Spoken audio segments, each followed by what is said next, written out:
Hello everyone, AFS science club presents professor প্রোটনের তৃতীয় পর্বে আমি তোমাদের সাথে আছি প্রফেসর প্রোটন।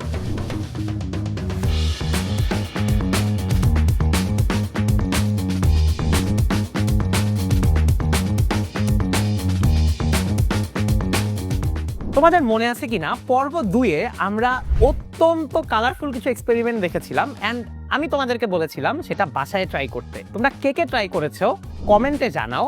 অ্যান্ড আমি কিন্তু প্রতিবারই এটা এক্সপেক্ট করি তোমাদের কাছ থেকে যে ওই এক্সপেরিমেন্টগুলো তোমরাও ট্রাই করে আমাদের কাছে ভিডিও আকারে অথবা কমেন্টের আকারে জানাবে। আজকে আমাদের পর্বে আমরা বেশ কিছু কালারফুল এক্সপেরিমেন্ট আবার দেখব অ্যান্ড খুবই মজাদার কিছু ব্যাখ্যা সহ আমরা জানার চেষ্টা করব যে কি হচ্ছে এবং কেন হচ্ছে। আমরা আজকে প্রথমে যে এক্সপেরিমেন্টটা করব সেটার নামের মধ্যেই একটা ঘটনা লুকিয়ে আছে।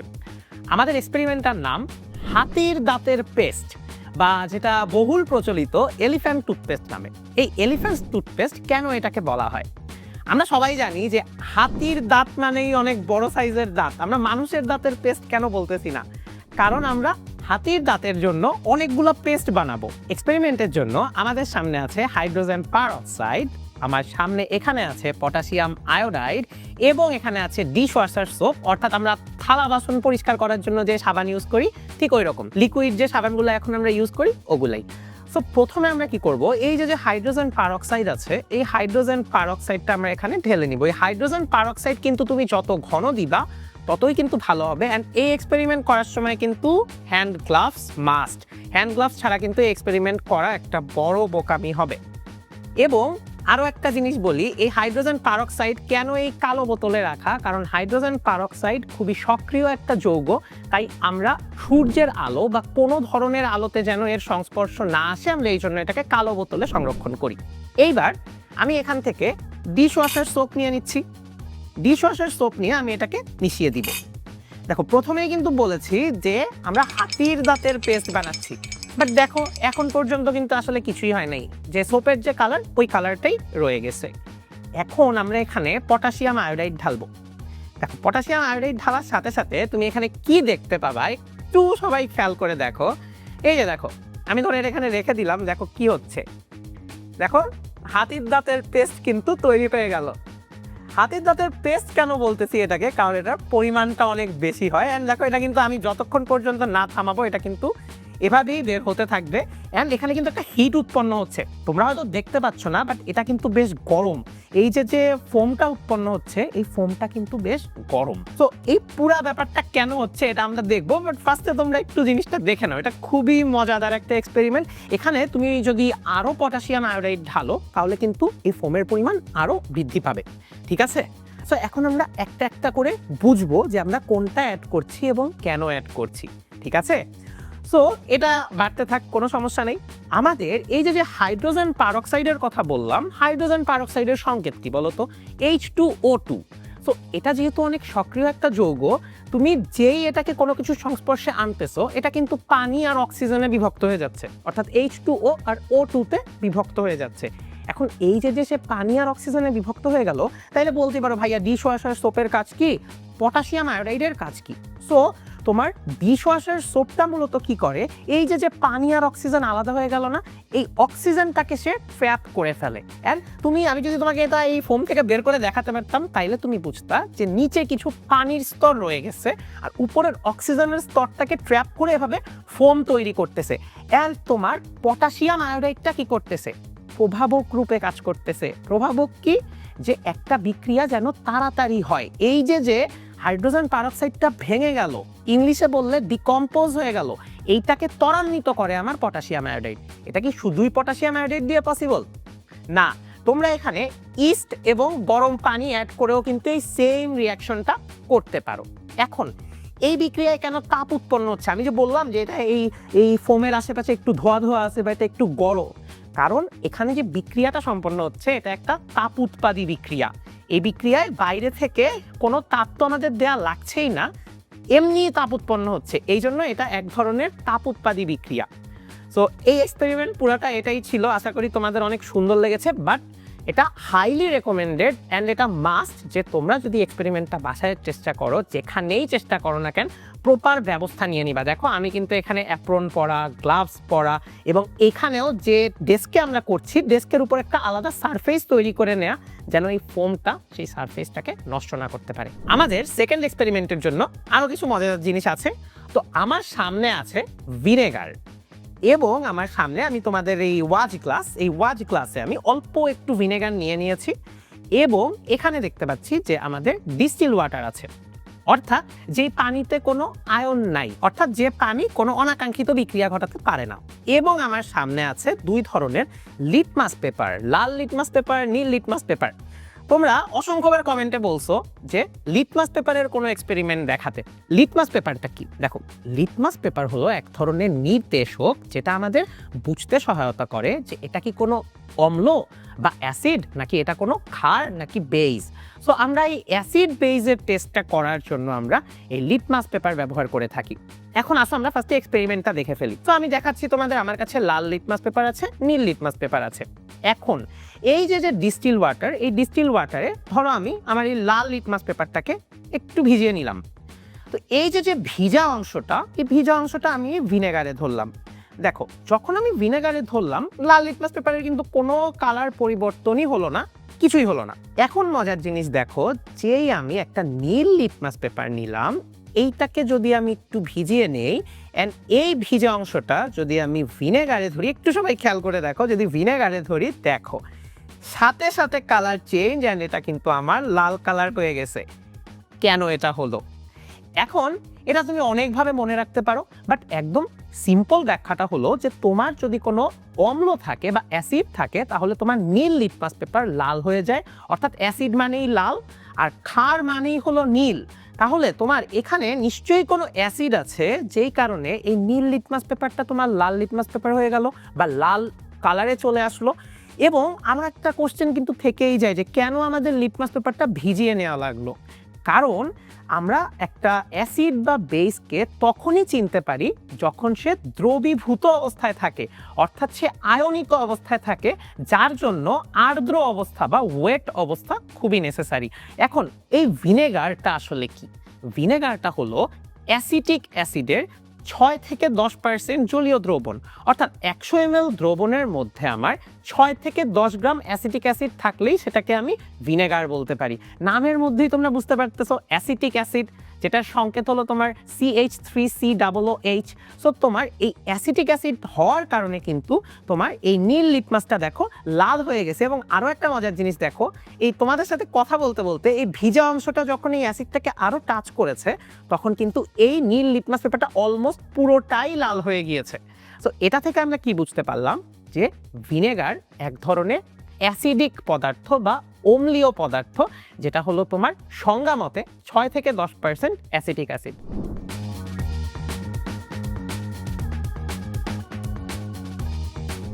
ও মাই গড, ল্যাবে পিজা! প্রফেসর ওয়েট, পিৎজা তো খাওয়ার জন্য আনি নাই। তুমি এখানে কি করতেছো তাহিয়া? আজকে পিৎজা দিয়ে একটা এক্সপেরিমেন্ট করে দেখাবো। আচ্ছা বলো। আচ্ছা, তোমরা নিশ্চয়ই ভাবছো পিৎজা দিয়ে আবার কিসের এক্সপেরিমেন্ট, তাই না? চলো দেখে নেই আজকে এক্সপ্লেনিং পাই উইথ পিৎজা। পাই সম্পর্কে তো আমরা সবাই জানি, তাই না? পরিধি ভাগ ব্যাস। সো আজকে সেই পাইটাই আমরা এক্সপ্লেন করব পিৎজা দিয়ে। চলো দেখে নিই। সো আমাদের কাছে আছে 4টা ইকুয়াল সাইজের পিৎজা। তোমরা এখানে দেখতেই পাচ্ছ যে একটা পিৎজার ক্রাস্টগুলো আগে থেকে কেটে নেওয়া হয়েছে। এখন এই ক্রাস্টগুলো আমরা প্রত্যেকটা পিৎজার ব্যাস বরাবর বসিয়ে দিব। আমরা কেন ব্যাস বরাবরই ক্রাস্টগুলোকে রাখলাম? পাই হচ্ছে পরিধি ভাগ ব্যাস। তো আমরা যখন এই 3টা পিৎজার পুরো পরিধির মধ্যে ব্যাস বরাবর এই ক্রাস্টগুলো প্লেস করেছি, দেখা যাচ্ছে যে 3টা পিৎজা সহ আর একটু পরিমাণ চতুর্থ পিৎজার মধ্যেও গেছে। দ্যাট এক্সপ্লেইনস পায়ের মান কেন 3.14 বা 22/7। আচ্ছা, আমরা খুবই বাস্তবধর্মী একটা অভিজ্ঞতার মাধ্যমে জানতে পারলাম কেন পাই একটা ধ্রুবক এবং এর ভ্যালুটা কেন আমরা 22/7 বলি বা পরিধি বাই ব্যাস বলি, বা কেন আমরা 3.1416 বলি। সো তাই এখন কি আমরা পিজাগুলো গরম করে খেয়ে ফেলতে পারি? না, আরেকটা জিনিস আছে, সেটা ওদেরকে দেখাতে হবে। 12 ভাগ কিন্তু হয়ে গেল। আচ্ছা, এখন এটাকে আমরা রেক্ট্যাঙ্গেল হিসেবে সাজিয়ে নিব। আচ্ছা, এটাকে আমরা একটা আয়তক্ষেত্রের মতো তাহলে এখন সাজাতে চাচ্ছি।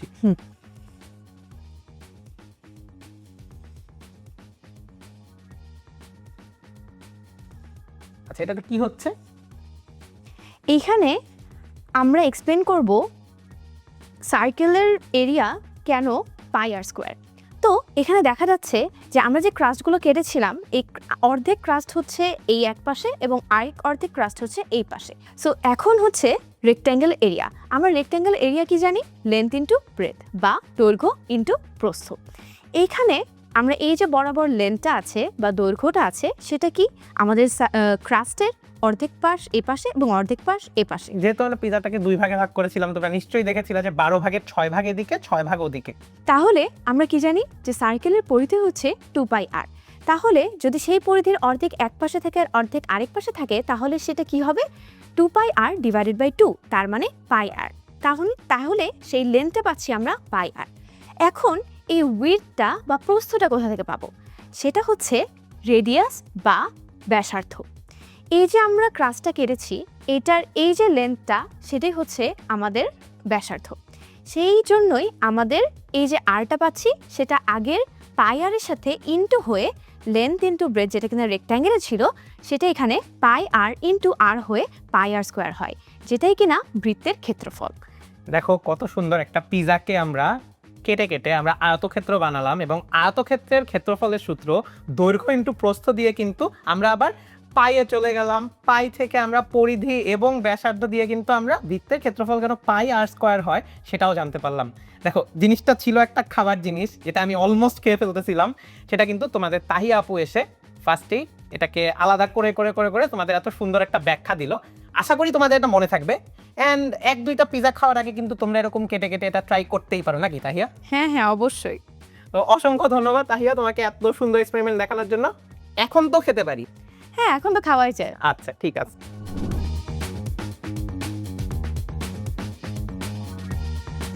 তো কেমন লাগলো তোমাদের পাই উইথ পিৎজা? এখন তোমাদের সামনে আসবে বিউটিফুল কেমিস্ট্রি নিয়ে তোমাদের অভিক ভাইয়া। অভিক কেমন আছো? এই তো প্রফেসর ভালো আছে, আপনি কেমন আছেন? এই তো ভালো আছি। তো আজকে আমরা কি দেখব? আজকে আমরা বিউটিফুল কেমিস্ট্রির কিছু মজার মজার এক্সপেরিমেন্ট দেখব। আচ্ছা, তো ফার্স্টে আমরা যে এক্সপেরিমেন্টটা দেখতে যাচ্ছি সেটার নাম হচ্ছে ড্রাই টেস্ট অফ আয়োডিন, বা তোমাদের সুবিধার্থে যদি বাংলায় বলি আয়োডিনের শুষ্ক পরীক্ষা। এবং এই যে পরীক্ষাটা আমরা করতেছি প্রফেসর, এই পরীক্ষার শেষে আমরা অ্যাকচুয়ালি 2টা কনক্লুশন আনবো। 2টা কনক্লুশন কি কি আমরা এক্সপেরিমেন্ট যখন শেষ করব তখন আমাদের বাচ্চা কাচ্চারা নিজেরাই বুঝতে পারবে যে আমরা অ্যাকচুয়ালি এক্সপেরিমেন্টটা কেন করতেছি। ওকে, তো আমাদের এই এক্সপেরিমেন্টটা করার জন্য মেইনলি যে যে জিনিসপাতিগুলো দরকার, অ্যাপারেটাসগুলো দরকার, সো আমরা দেখতে পাচ্ছি আমাদের সামনে আছে বুনসেন বার্নার, বিকার আছে, যদিও আমাদের বিকারটা এখানে লাগবে না। একটা টেস্ট টিউব আছে, এটা আমরা সবাই চিনি। একটা টেস্ট টিউব হোল্ডার আছে, গ্যাস লাইট আছে, এবং এইখানে একটা কেমিক্যাল কম্পাউন্ড আছে যেটা নিয়ে অ্যাকচুয়ালি আজকে আমাদের এক্সপেরিমেন্টটা। আচ্ছা বাচ্চারা, তোমরা যারা দেখতেছো একটু দেখো তো, এই কেমিক্যাল কম্পাউন্ডের নামটা কি তোমরা দেখতে পাচ্ছ? কোনো কিছু কি দেখা যায়? আচ্ছা প্রফেসর, আপনি কি কিছু দেখতে পাচ্ছেন? আমিও অ্যাকচুয়ালি দেখতে পাচ্ছি না। তো এটা কি ওরা এক্সপেরিমেন্ট শেষ হওয়ার পর দেখতে পাবে? কারেক্ট, এক্সপেরিমেন্ট শেষ হওয়ার পরে এখানে এমন আমরা একটা বিউটিফুল প্রপার্টিজ দেখতে পারবো। এই প্রপার্টিসটা দেখে আমরা বলতে পারবো যে এই যে পাত্রটা আছে এই পাত্রের মধ্যে কি কম্পাউন্ড আছে সেটা আমরা বুঝতে পারবো। তো প্রফেসর আপনি যদি পারমিশন দেন তাহলে আমরা এক্সপেরিমেন্টটা শুরু করতে পারি। আসো শুরু করি। ওকে, তো ফার্স্টে আমাদের যে কাজটা করতে হবে, এই যে বুনসেন বার্নারটা আছে এই বুনসেন বার্নারটা জ্বালাতে হবে। তো তোমরা যারা এই এক্সপেরিমেন্টটা দেখতেছো তোমাদের ফার্স্টে বলে রাখি, বাড়িতে বলেও কিন্তু এক্সপেরিমেন্টটা প্র্যাকটিস করতে যেও না। প্রফেসর, যদি বাড়িতে প্র্যাকটিস করতে যাই তাহলে কি হইতে পারে আপনি একটু বলে দেন। অনেক ধরনের সমস্যা হতে পারে, এমন হতে পারে বাড়ি নাই তুমিও নাই, তো এটা কিন্তু এটা করা যাবে না, যথেষ্ট সতর্কতা আমাদের অবলম্বন করা উচিত। আর আমরা যারা এখানে করতেছি আমরা কিন্তু প্র্যাকটিস করেই আসছি এবং প্রিকশনগুলো নিয়ে রাখছি। সো তোমরা এই কাজটা খবরদার বাড়িতে করতে যেও না কোনো শিক্ষক বা যারা ল্যাবে এই কাজগুলো করে থাকেন তাদের সাহায্য ছাড়া। তো এখন এক্সপেরিমেন্টটা করার জন্য আমাদের যে কাজটা করতে হবে, এই যে পাত্রটা আছে এই পাত্র থেকে কিছু পদার্থ আমরা স্পুনে নিয়ে নিব।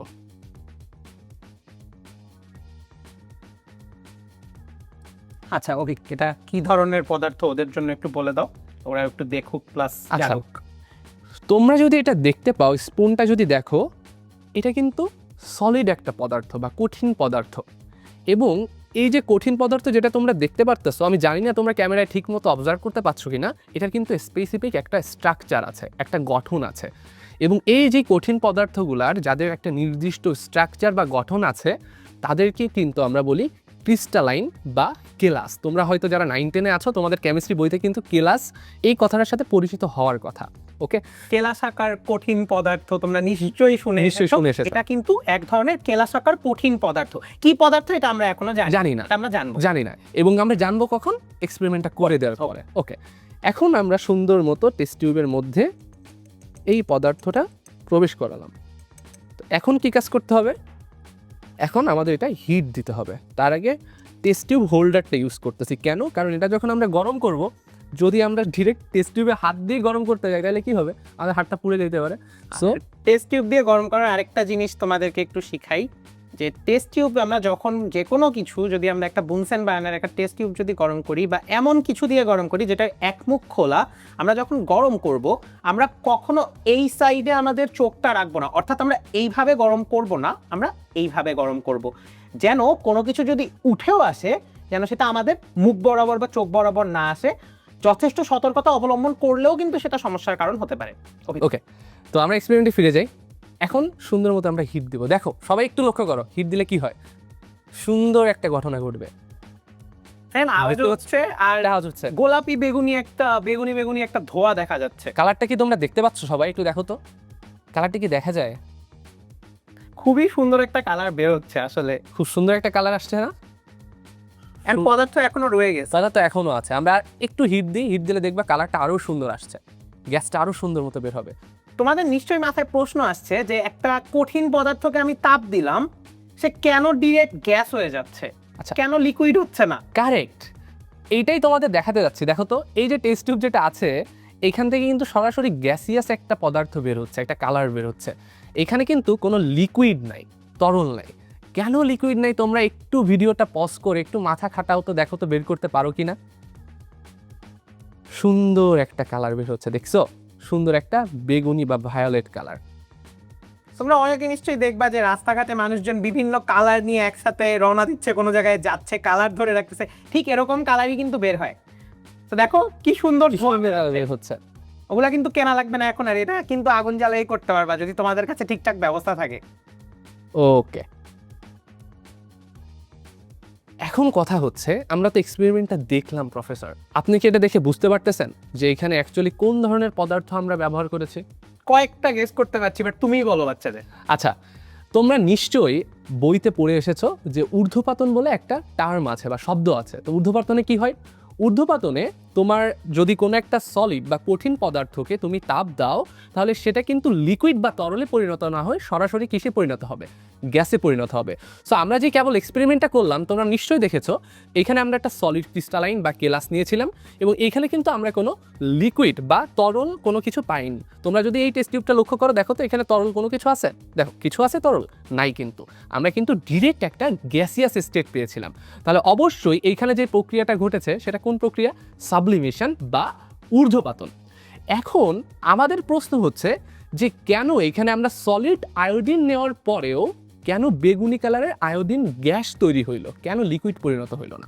একটা সুন্দর কোশ্চেন। আচ্ছা, এক্সপ্লেনেশনটা দেখো, এক্সপ্লেনেশনটাও মজার। তোমরা নিশ্চয়ই জানো আয়োডিন কত নম্বর গ্রুপের মৌল? গ্রুপ 17-এর মৌল হচ্ছে আয়োডিন, এবং গ্রুপ 17-এর একেবারে নিচের যে মৌলটা আছে সেটা কিন্তু হচ্ছে আয়োডিন, অর্থাৎ অ্যাস্টাটিনের আগের মৌলটা। আচ্ছা, এখন বলো তো আয়োডিন কি হিসেবে থাকে? অবভিয়াসলি দ্বিপারমাণবিক হিসেবে থাকে, অর্থাৎ I2 হিসেবে থাকে। অ্যান্ড এই I2 তৈরি হয়েছে কিভাবে? কোভ্যালেন্ট বন্ডিংয়ের মাধ্যমে। প্রফেসর, যেহেতু এইটা আমরা একটা গ্যাসের আগে দেখলাম এটা কঠিন পদার্থে ছিল, তাহলে তো আমরা নিশ্চয়ই বলতে পারি এইখানে শুধুমাত্র একটা আয়োডিনের অণু ছিল না, অসংখ্য আয়োডিনের অণু ছিল। যদি কিনা অসংখ্য আয়োডিনের অণু নাই থাকতো, তাহলে তো নিশ্চয়ই এখানে আমরা সলিড আয়োডিনটা পাইতাম না, ঠিক কিনা? তাহলে এখন আমরা দেখতেছি একটা আয়োডিন পরমাণু আরেকটা আয়োডিন পরমাণু আয়োডিন অণু তৈরি করতেছে, কি বন্ধনের মাধ্যমে? কোভ্যালেন্ট বন্ধনের মাধ্যমে। কিন্তু এই যে আয়োডিন অণুটা তৈরি হইল, তারপরে অসংখ্য আয়োডিন অণু মিলে কঠিন পদার্থ তৈরি করতেছে। কিভাবে তৈরি করতেছে? কারণ এইখানে কিন্তু দুর্বল ভ্যান ডার ওয়ালস বল নামে একটা চমৎকার বল আছে। এটা অতি দুর্বল এবং খুবই উইক এক ধরনের ফোর্স। তো তুমি যখন গ্রুপের উপর থেকে নিচেই যাবা। যত পরমাণুগুলোর আকার বড় হতে থাকবে তত এই দুর্বল ভ্যান ডার ওয়ালস ফোর্সের যে ভ্যালুটা সেটা কিন্তু বড় হতে থাকবে। এবং যেহেতু আয়োডিন গ্রুপ 17-এর একটা অন্যতম বড় মৌল, তাই এর মধ্যে এই দুর্বল ভ্যান ডার ওয়ালস বলটা কিন্তু অনেক স্ট্রংলি ডমিনেট করতে পারে। এই জন্য আয়োডিনটা কিন্তু এখানে আমরা সলিড স্টেটে পেয়েছিলাম এবং ক্রিস্টালাইন অবস্থায় ছিল। কিন্তু ভাইয়া আমি একটা কথা বারবার বলতেছিলাম, কি বলতো, দুর্বল ভ্যান ডার ওয়ালস বল বা weak van der Waals force নামের মধ্যেই আছে, বন্ধনটা কিন্তু খুবই খুবই দুর্বল। তাই আমরা যখনই এটা হিট দিচ্ছিলাম এই ভ্যান ডার ওয়ালস বলটা কি হচ্ছে, এই ফোর্সটা ভেঙে যাচ্ছে। যখনই এটা ভেঙে যাচ্ছে তখন আয়োডিন কিন্তু আর কঠিন অবস্থায় থাকতে পারতেছে না, তাই তখন তাদের মধ্যে শুধুমাত্র ডমিনেট করতেছে কোভ্যালেন্ট বন্ডিং। এবং এই কোভ্যালেন্ট বন্ডিংয়ের কারণেই তখন আয়োডিন যে অণুগুলো আছে তারা উড়ে চলে যাচ্ছে গ্যাস হিসেবে, এবং ওই আয়োডিনের যে কালারটা সুন্দর ভায়োলেট বা বেগুনি কালার সেটা আমরা দেখতে পাচ্ছি। প্রফেসর, কেমন লাগলো আপনার এক্সপেরিমেন্টটা? খুবই মজার ছিল, তোমরা এটা চেষ্টা করে দেখতে পারো এবং অবশ্যই সতর্কতা অবলম্বন করে চেষ্টা করবে। এবং এ ধরনের পদার্থ যেগুলো তোমার ঊর্ধ্বপাতন প্রক্রিয়ার মাধ্যমে কঠিন অবস্থা থেকে সরাসরি গ্যাসীয় অবস্থায় রূপান্তরিত হয়ে যায়, এগুলাকে কিন্তু আমরা উদ্বায়ী পদার্থ বলে দেখি। এরকম উদ্বায়ী পদার্থ কিন্তু উদাহরণ আরও হতে পারে, যেমন অ্যামোনিয়াম ক্লোরাইড, কঠিন কার্বন ডাই অক্সাইড, কর্পূর, তারপর তোমার নেপথলিন। সো এই টাইপের পদার্থগুলা কিন্তু তোমার ঊর্ধ্বপাতন প্রক্রিয়ার মাধ্যমে কঠিন অবস্থা থেকে সরাসরি গ্যাসীয় অবস্থায় রূপান্তরিত হতে পারে। অভিক, তো এই এক্সপেরিমেন্টটা তো অনেক সুন্দর ছিল, হ্যাঁ, এখন আমরা কি দেখব? আচ্ট, এখন আরেকটা এক্সপেরিমেন্ট আমরা দেখতে যাইব। অ্যান্ড এই এক্সপেরিমেন্টটা আমরা দেখাবো মূলত হচ্ছে কিভাবে একটা যৌগের জারণ সংখ্যা যদি কমতে থাকে তাহলে সেই যৌগের কালারটাও চেঞ্জ হইতে পারে। আচ্ছা, তো বাচ্চাদের উদ্দেশ্যে জারণ সংখ্যাটা কি বলে দাও। আচ্ছা, জারণ সংখ্যা মূলত হচ্ছে, তুমি যদি স্বাভাবিকভাবে চিন্তা করো তাহলে আমরা বলতে পারি যে কোনো একটা যৌগ বা কোনো একটা মৌল যে ইলেকট্রন যে তারা ছাড়তেছে বা ইলেকট্রন যে তারা গ্রহণ করতেছে, এই ছাড়া বা গ্রহণ করার ফলে তার একটা নির্দিষ্ট একটা চার্জ আসে। অ্যান্ড ওই চার্জটাকে আমরা বলে থাকি হচ্ছে জারণ সংখ্যা বা অক্সিডেশন নাম্বার। অ্যান্ড এই জারণ সংখ্যাটা কিন্তু পুরোপুরি ডিপেন্ড করে যে তোমার কতটা ইলেকট্রন সেই যৌগটা ছাড়তেছে বা কতটা ইলেকট্রন সে গ্রহণ করতেছে, এটাই। আচ্ছা প্রফেসর, এখন আপনি যদি আমাদের নেক্সট অ্যান্ড লাস্ট এক্সপেরিমেন্টের জন্য পারমিশন দিয়ে ফেলেন তাহলে দেরি না করে আমরা ডিরেক্ট এক্সপেরিমেন্টটাতে চলে যেতে পারি। আচ্ছা আসো, আমরা শুরু করি। আচ্ছা, তো তোমরা দেখতে পাচ্ছ যে এই এক্সপেরিমেন্টটা করার জন্য আমাদের বেশ কিছু অ্যাপারেটাস লাগতেছে। অ্যান্ড এগুলো খুবই কমন অ্যাপারেটাস, তোমরা জানো। এখানে আছে তোমার বিকার, একটা বড় বিকার আছে, একটা ছোট বিকার আছে। এখন তোমরা মনে করতেছো যে এই পিরিচে কি আছে আর কি, তোমাদের খাওয়ার জন্য কি কিছু আনা হয়েছে নাকি? বাট না, এখানে আছে চিনি আছে, এবং এই চিনি দিয়ে কিন্তু আমরা চা বানাচ্ছি না, এই চিনি দিয়ে আজকে আমরা এক্সপেরিমেন্ট করব। আচ্ছা, আরও কি কি আছে দেখো, এইখানে আছে হচ্ছে তোমার পটাশিয়াম পারম্যাঙ্গানেটের সলিউশন। প্রফেসর, আপনি কি জানেন পটাশিয়াম পারম্যাঙ্গানেট সলিউশনের কালারটা কি হতে পারে? গোলাপি বেগুনি বর্ণ বলে আমরা পড়েছি, আশা করি তোমরাও পড়েছো। তোমরা পড়েছো, পটাশিয়াম পারম্যাঙ্গানেটের সলিউশনটা হচ্ছে কালারটা গোলাপি বা বেগুনি কালারের একটা সুন্দর একটা রং কিন্তু প্রদর্শন। আর পটাশিয়াম পারম্যাঙ্গানেটের সংকেতটা হলো তোমার KMnO4। আচ্ছা, প্রফেসর যেহেতু তোমাকে পটাশিয়াম পারম্যাঙ্গানেটের সংকেতটা বলেই দিল, তো আমরা এক্সপেরিমেন্টটা করতে করতে তোমরা নিজেরা একটু মাথায় বের করো তো পটাশিয়াম পারম্যাঙ্গানেটে যে কেন্দ্রীয় মৌল আছে ম্যাঙ্গানিজ, এই যৌগে ম্যাঙ্গানিজের জারণ সংখ্যা কত, একটু মাথায় খাটাও, তাহলে দেখবা এই এক্সপেরিমেন্টটা বুঝতে তোমাদের আরও সহজ হচ্ছে। আচ্ছা দেখো, এইখানে আমাদের কাছে আরেকটা সলিউশন আছে। এটা কিসের সলিউশন ভাইয়া? দেখো, এটা হচ্ছে সোডিয়াম হাইড্রক্সাইডের সলিউশন। এখন আমরা ডিরেক্ট এক্সপেরিমেন্টে চলে যাই। তো প্রথমে প্রফেসর আমাদের যে কাজটা করতে হবে, এই পটাশিয়াম পারম্যাঙ্গানেট থেকে কিছুটা সলিউশন আমরা এই বিকারে ঢালবো। তো কালারটা কি হবে, যেহেতু পটাশিয়াম পারম্যাঙ্গানেটের সলিউশনের কালারটাই হচ্ছে বেগুনি। মাত্র যে কথাটা আমরা বললাম, তোমরা আগের এপিসোডগুলোতেও কিন্তু দেখেছো যে তরলের মধ্যে তরল পদার্থ যদি আমরা ছেড়ে দেই সেটা ব্যাপন প্রক্রিয়ায় কিন্তু এভাবে মিশে যায়। দেখো, আমি যদি আরেকটু সহজ করি, একটু যদি তাড়াতাড়ি করার জন্য একটু ছাকাই এই বিকারটাকে, তাহলে দেখ মিশে এটা কিন্তু পুরোপুরি একটা পটাশিয়াম পারম্যাঙ্গানেটের কালার, এবং এটা কিন্তু পটাশিয়াম পারম্যাঙ্গানেটের একটা দ্রবণ হয়ে গিয়েছে। ওকে, এখন আমরা কি করব? তোমরা দেখতে পাচ্ছ এখানে আরেকটা ছোট একটা বিকার আমরা রাখছি। এই বিকারে আমরা সুন্দর মতো হাত দিয়ে নিচ্ছি। এখানে আমরা সুন্দর মতো কি করব, চিনি দিয়ে দিব। আচ্ছা, একটা জিনিস তোমাদের বলে রাখি, তোমরা এই যে আমরা চিনিটা হাত দিয়ে দিচ্ছি বলে তোমরা মনে করতে পারো যে কোনো কেমিক্যাল আমরা হাত দিয়ে ইউজ করতে পারি, বাট না, যে কোনো কেমিক্যাল কিন্তু হাত দিয়ে ইউজ করা যাবে না। আমরা চিনিটা কেন নিচ্ছি? কারণ তোমরা জানো আমরা রান্নার ক্ষেত্রে বা চা বানানোর ক্ষেত্রে ইউজুয়ালি আমাদের ডেইলি টু ডেইলি লাইফে কিন্তু আমরা চিনি ইউজই করে থাকি। এটা কোনো টক্সিক বা আমাদের জন্য হার্মফুল কোনো এলিমেন্টস না, কিন্তু এখানের জন্য কোনো হার্মফুল এলিমেন্টস থাকতো ধরো তোমার হচ্ছে পটাশিয়াম পারম্যাঙ্গানেট কিংবা সালফিউরিক অ্যাসিড কিংবা ধরো হাইড্রোক্লোরিক অ্যাসিড, তখন কি তুমি হাত দিতা? না, তখন কিন্তু হাত দেওয়া যাবে না। তখন হাত দিলে তোমার কিন্তু হাতটা পুড়ে যেতে পারতো। সো যেহেতু এটা চিনি, আমরা ইউজুয়ালি হাত দিয়েই নিচ্ছি, আমরা আর অন্য কিছু অ্যাপারেটাস ইউজ করতেছি না। সো আমরা এখানে বেশ পরিমাণে একটু এখানে চিনি বা তোমরা সুগার যাই বলো না কেন, আমরা এখানে একটু অ্যাড করলাম। আচ্ছা, এরপরে আমরা কি করব? এরপরে আমরা এই সলিউশনটাকে ক্ষারীয় বা বেসিক বানাবো। তো ক্ষারীয় বা বেসিক বানানোর জন্য প্রফেসর আপনিই বলেন আমরা এখানে কি অ্যাড করতে পারি? ক্ষারীয়, আচ্ছা ক্ষারীয় বানানোর জন্য অবশ্যই তোমরা খুব স্বাভাবিকভাবে বুঝতে পারতেছো কোনো ক্ষার জাতীয় পদার্থ বা কোনো ক্ষারীয় পদার্থ অ্যাড করা লাগবে। আমাদের সবচেয়ে পরিচিত ক্ষারীয় পদার্থগুলো কি?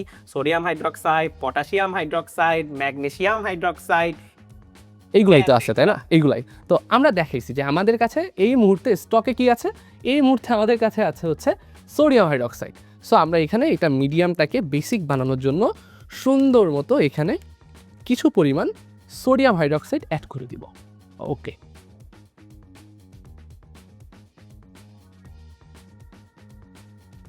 দিয়েছে। ওকে, দেখো এখানে কিন্তু কালারের কোনো পরিবর্তন না হলেও আমরা কিন্তু এতটুকু কথা বলে দিতে পারি যে এখানে আমাদের সোডিয়াম হাইড্রক্সাইড দেওয়ার কারণে আমাদের এই মাধ্যমটা কিন্তু ক্ষারীয় হয়ে গিয়েছে, যেটাকে আমরা ইংরেজিতে বলতেছি বেসিক মিডিয়াম বা ক্ষারীয় মাধ্যম। আচ্ছা, কেন আমরা এখানে বেসিক মিডিয়াম বা ক্ষারীয় মাধ্যম বানাইলাম তোমরা একটু পরেই বুঝতে পারবা। এটা কিন্তু যখন আমরা জাস্ট চিনি দ্রবণ যখন বানাইছিলাম তখন কিন্তু এটা কোনো অ্যাসিডিও ছিল না, তোমার হচ্ছে বেসিক বা ক্ষারীয় ছিল না। এটা কি ছিল? জাস্ট নিউট্রাল বা নিরপেক্ষ একটা দ্রবণ ছিল। সোডিয়াম হাইড্রক্সাইড দেওয়ার পরে এটা কি হয়ে গেল? এটা একটা ক্ষারীয় মাধ্যম হয়ে গেল। এবং এই দ্রবণটা সুন্দর মতো বানানোর জন্য আমরা কি করতেছি? আমরা এটা হচ্ছে সুন্দর মতো চামচ দিয়ে নাড়াচ্ছি। সামনে রোজা আসতেছে, তোমরা ইফতারে যারা শরবত বানাও তোমরা অবশ্যই জানো রোজার সময় কি করে, শরবত বানানোর সময় চামচ দিয়ে নাড়াতে হয় না। সো এরকমই অনেকটা ব্যাপার। সো এখন আমরা সুন্দর মতো এটা মিশাই দিব। আচ্ছা, দেখি মিশাইলে কি হয়।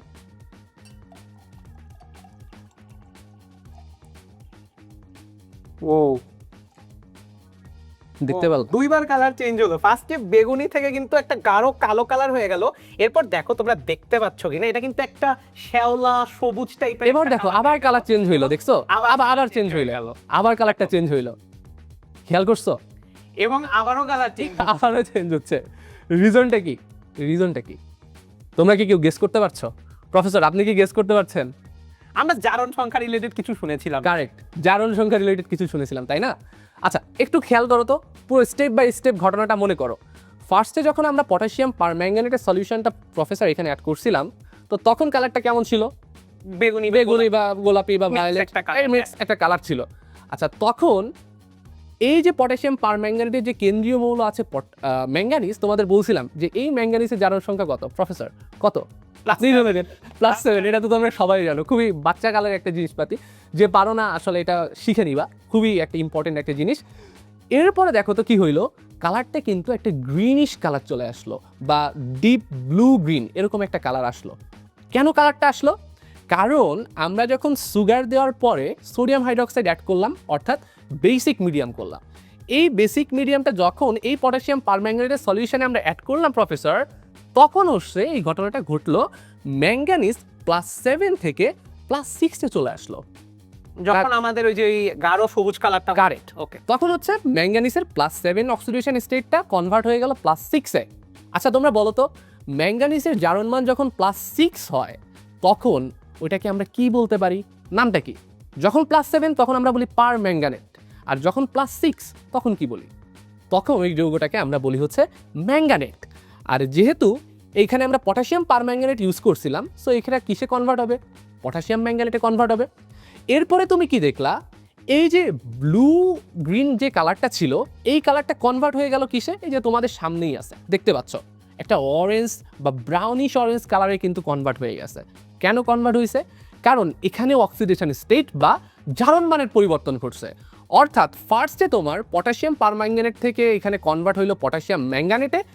এবার যখন এটা অরেঞ্জ বা ব্রাউনিশ অরেঞ্জে পরিণত হইলো, তখন কিন্তু ম্যাঙ্গানিজের জারণ মানটা চেঞ্জ হয়ে কত হইলো বলো? হইলো +4। এবং যখন ম্যাঙ্গানিজের জারণ মান +4, তখন ওই যৌগটাকে আমরা কি বলি? তখন সেই অক্সাইডটাকে আমরা বলি হচ্ছে ম্যাঙ্গানিজ ডাইঅক্সাইড। তাহলে এখানে তোমরা দেখতে পাচ্ছ 3টা স্টেট আমরা দেখতে পারলাম। ফার্স্টে ছিল পটাশিয়াম পারম্যাঙ্গানেট, যেখানে ম্যাঙ্গানিজের জারণ অবস্থা ছিল হচ্ছে +7। তারপর হলো পটাশিয়াম ম্যাঙ্গানেট, যেখানে তোমার ম্যাঙ্গানিসের জারণ অবস্থাটা কত ছিল +6 অ্যান্ড লাস্টলি আমরা কি পাইলাম পাইলাম ম্যাঙ্গানিজ ডাইঅক্সাইড, যেখানে ম্যাঙ্গানিসের জারণ অবস্থা ছিল হচ্ছে +4। যেহেতু এখানে ম্যাঙ্গানিসের আমরা ডিফারেন্ট স্টেটে ডিফারেন্ট কালার আইডেন্টিফাই করতে পারতেছি, এই জন্য এই এক্সপেরিমেন্টটার নাম আমরা দিয়েছি কেমিক্যাল ক্যামেলিয়ন। এখন একটা জিনিস খেয়াল করো, তাহলে একটা জিনিস কিন্তু আমরা বুঝতে পারলাম যে জারণ সংখ্যার পরিবর্তন করলে যে পদার্থগুলা বর্ণ দেখায়, কালার দেখায়, জারণ সংখ্যার পরিবর্তন হওয়ার সাথে সাথে কিন্তু একদম ভিজিবলি, খুবই দৃশ্যমানভাবে সেই বর্ণগুলা পরিবর্তিত হয় এবং আমরা সেটা খালি চোখে বুঝতে পারি।